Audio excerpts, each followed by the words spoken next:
water, it's dye, and then it's collected here. These are minor calyces here. This would be a major calyx right here. This is the pelvis of the kidney. Comes on down the ureter like that. Usually with the ureter you can actually see one or two peristaltic waves. And I think you see how skinny it is right through here? That piece of ureter is contracting and pushing the urine right on down. And so urine is made all day long and it's continually dribbling into your urinary bladder down here. So these are ureters.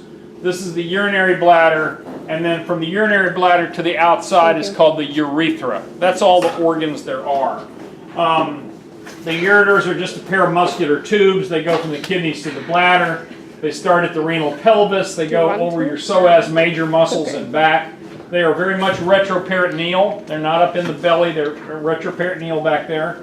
They're attached to the posterior wall. They go into the back side of the bladder. So if the bladder is sitting here, if my bladder is sitting right here, my ureters come down and back and kind of sneak around and then go into the back of the bladder. Okay, they don't go straight through the wall of the bladder. So if this was the bladder wall and it was this thick, the ureters don't go right through it like that. What they do is they go through it at a marked angle. So here they come in here like this, and then they run way over here before they actually empty into the ureter over here. And the reason for that is this whole thickness of bladder wall contracts on it and keeps this closed, because you do not want urine that's made it into your bladder to ever wash back up in your ureters. Anybody have a kid who has ureteral reflux? Yeah. If you've got refluxing up out of your bladder back up into your ureters, it's a real setup for multiple urinary tract infections. And kids that have that, it's just one infection after another until they finally do what's called a reimplantation, where they disconnect the ureters and then put it through in a long tract like that to try to keep it like that. Anyway, they pass through the bladder wall at a very much oblique angle. The ureteral openings are really slit-like, and if you have a scope and you're in the bladder and you're looking around in the bladder, at the most you'll see is just a tiny little slit where it opens up and where the urine, it kind of opens every now and then and lets a little puff of urine come into the bladder. The whole thing here is designed to keep urine from backing up. When the bladder contracts down here to pee, you're urinating, you're micturating, you don't want it to push back up. So by having this run through there, it closes it off and it can't go back up. The histology of the ureters is pretty easy. Just remember that all of this that we're talking about here is all lined by transitional epithelium. Transitional epithelium is really only found in the urinary system, and you remember the classic cells are those dome-shaped cells. Yeah. So there's an intermucosal layer, some middle layer, and an outer layer. This middle muscular layer, let me just say that it's not really an inner and outer layer. It's just all wadded up in there. It's all going in different directions. In fact, we don't even call it, I don't ever call it inner or outer layer. You just call the whole thing the detrusor muscle, D-E-T-R-U-S-O-R, the detrusor muscle, because it just kind of closes in all directions to squeeze down when you do urinate. This is a picture of the ureter. Ureter does have transitional epithelium on the inside. It's usually always kind of star-shaped like that. Nice layer of muscle around it. Another little layer of muscle, I guess, here. And just surrounded by connective tissue, an adventitia. It's not really surrounded by a serosa. The peristalsis just sweeps down along the ureters about every 30 seconds. When we were operating on people and you were in their retroperitoneum back there and you saw this thing running down there and you weren't sure what it was, you're thinking, wow, is that a big vein? Is that a blood vessel? Is that the ureter? You just take a pair of tweezers and you pinch it. And whenever you did that, it would start a peristaltic wave. And then you knew it was the ureter. It was very easy to reproduce. The bladder is this hollow muscular bag of urine, bag of muscle. All it does is store urine. It doesn't do anything at all to the urine. It doesn't add anything. It doesn't take anything out of it. And you can hold up to a quart, up to a liter of urine. That's a stretch.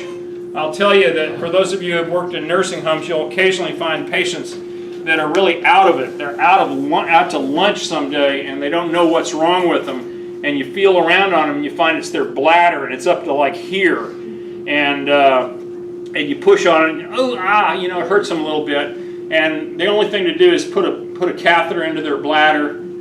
Their bladder has become overstretched and it can't contract on its own. You put a catheter in there, you might drain 2.5 liters of urine out, and then you have to leave the catheter in for probably 4 or 5 or 6 days to allow the muscle to regain its tone and start working right again. Bladder position, it just sits right there. It's kind of in the front of your belly, but yet it's retroperitoneal. It's outside of the peritoneal cavity. There's a couple of ligamentous bands that connect it, that hold the bladder in there. You probably remember. You remember the umbilical arteries.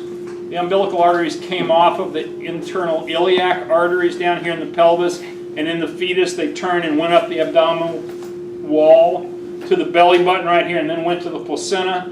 Well, there's a couple of ligaments there that are the remnants of that.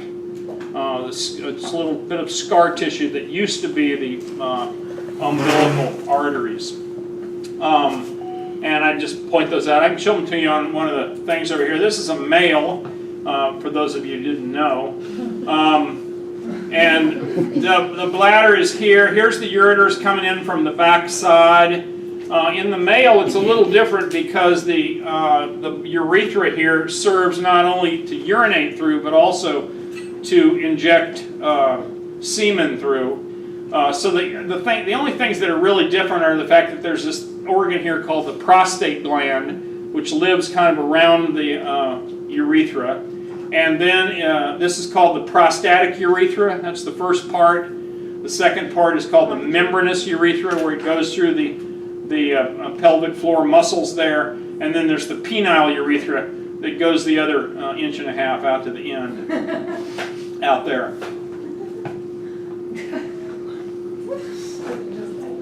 It's a guy thing, you know. We have these mental micrometers that measure. There's also another little set of glands right here called the bulbourethral glands. These glands live right in the diaphragmatic muscle. They're small, and they make part of the semen as well. Semen is only about 1% of semen is actually sperm. So somebody that's had a vasectomy is when you cut the vas deferens down here in the upper part of the scrotum, and you usually take a piece out and tie both ends off. And all you're doing then is preventing the sperm from getting through here. But most of the semen, what comes out with an ejaculation, is made in 3 different things. It's made here in the seminal vesicle. That's what this thing is right here. The prostate gland makes a lot of the semen, and the bulbourethral gland makes the rest of it. So that's why people, and this was the question I always got from either the wife or from the guy who was coming in to get a vasectomy, is, are we going to be able to tell the difference? Is he still going to, stuff's still going to come out when he has a ejaculation? And the answer is, yeah, it's going to be 99% the same. The only way you'll ever know the difference is if you take a sample and put it under the microscope. You won't see little spermies swimming around in it. Everything else is exactly the same.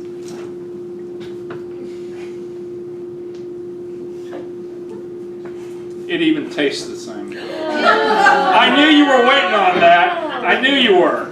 Dr. Oh, that's terrible. No. Everything in me wanted to say, this let is it a go. woman here. This is a little different. There is no prostate gland. Here's the uterus and the oviduct and the ovary up there. Here's the ureter coming into the back of the bladder. It goes in back in here. The bladder sits right there. You see it's outside of the peritoneum. There's two sphincters in the wall of the bladder that control it. There's an internal sphincter, which is out of your control, and that's just a normal, it's under autonomic control. It keeps it tight so you don't wet yourself during the night. And then there's an external sphincter, which is down here. And you guys know you can hold it for a while, but you can't really hold your urine very long because that takes it's voluntary control, and it's not very strong. It won't last for long. You might get to the bathroom, but you might not, you know. So the other structures here, they have there's some little glands down here around the urethra. This structure right up here is a vascular structure that gets an erection just like your penis does. It's called a clitoris, and it's right up here at the front. Behind that, then, you see is the entrance to the urethra going to the bladder, and behind that is the entrance to the vagina, which is going up here to your uterus. The rectum, remember, we talked about it before, right? Yeah. And it has an internal and external sphincter as well. It has an internal sphincter, which is under your brain's control, and is out of your control, and then the external sphincter, which is the one you can control but doesn't really work all that well. Symphysis pubis right here, rectus abdominis muscle right there, sacrum back there. You can name all those bones, right? Here's those ligaments I was mentioning to you, median umbilical ligament and the lateral umbilical ligaments. Those are the two ligaments that kind of are on the front of the bladder that hold the bladder up to the abdominal wall, and they used to go up to the umbilicus, as I mentioned there. They used to be blood vessels that carried all the blood out to the placenta, and then of course the blood came back through the vein, but the vein didn't come down, it turned up and became part of the falciform ligament, round ligament, remember that, and then became the ductus venosus that went through the liver and into the inferior vena cava. You all remember that, don't you? Okay. These are those three ligaments. Here's the two lateral ones here, and here's the medial umbilical ligament here. This is a male again, so this is the prostate gland around it. So this is prostatic urethra is the first part, membranous urethra, and then on downstream is the penile urethra. This is the urogenital diaphragm. This is kind of a layer of muscle that goes across the bottom of your pelvis that holds everything up inside of you. Not really much of a problem in men, but in women who have babies, and you take that little tiny opening and put a baby's head through it, it kind of rips everything down there loose and tight and gets it all splayed out. So this sphincter here, that's why you do your Kegel exercises, you guys. 10 at every stop sign. So right? invasive. You doing them right now? She said right now. There you go. One last thing, let me explain to you the concept of what's called the trigone of the bladder. The trigone of the bladder. It's this little triangle right here, and it goes between the ureteral orifice on that side to the ureteral orifice on this side to the opening, the neck of the bladder, where the urethra goes out. That little triangle right there never changes in size. It is fixed. The bladder gets really big, but that trigone stays the same. It's the one thing in there that's kind of fixed all the time. So you need to know that the trigone the boundaries are the two ureteral openings and the neck of the bladder, or the beginning of the urethra. Once again, this is all just the same kind of transitional epithelium. The trigone is really helpful. It kind of acts as a funnel. And an order you'll see on patients' charts sometimes on men is may stand to void. Anybody ever seen that? Yeah, because a lot of men simply cannot pee sitting down, and they certainly can't pee laying down. And the reason for that is they kind of need the weight of the bladder and the urine pressing down on this to kind of get everything to open up and get going. So that's a kind of a common thing if in older guys who have a hard time getting their urine started. And that's why I say it acts down here like kind of like a funnel to help get the urine out. I think I've said enough about that. The sphincters I've already talked about, internal sphincter and external sphincter.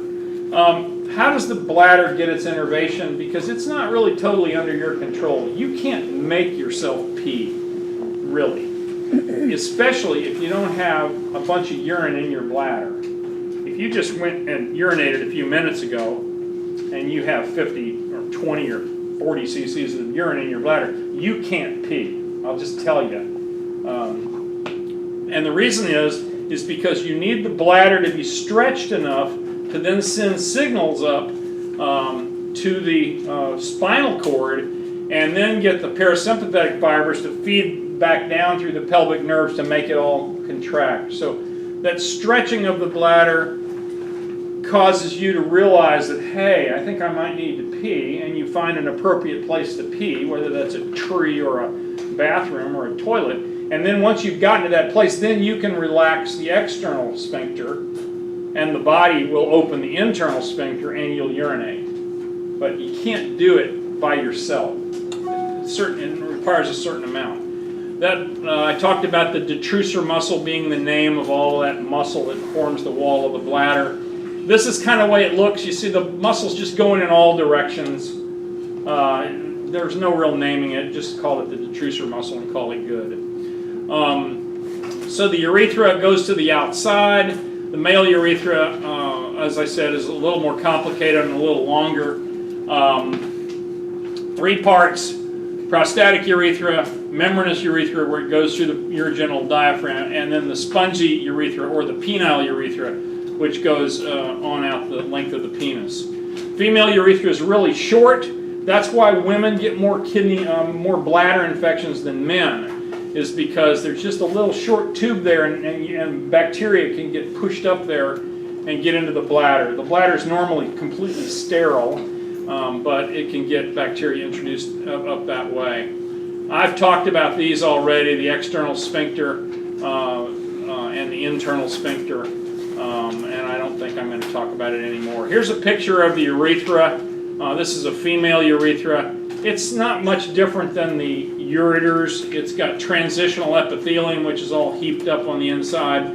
Towards the end of the urethra, it isn't really transitional anymore. It becomes stratified squamous.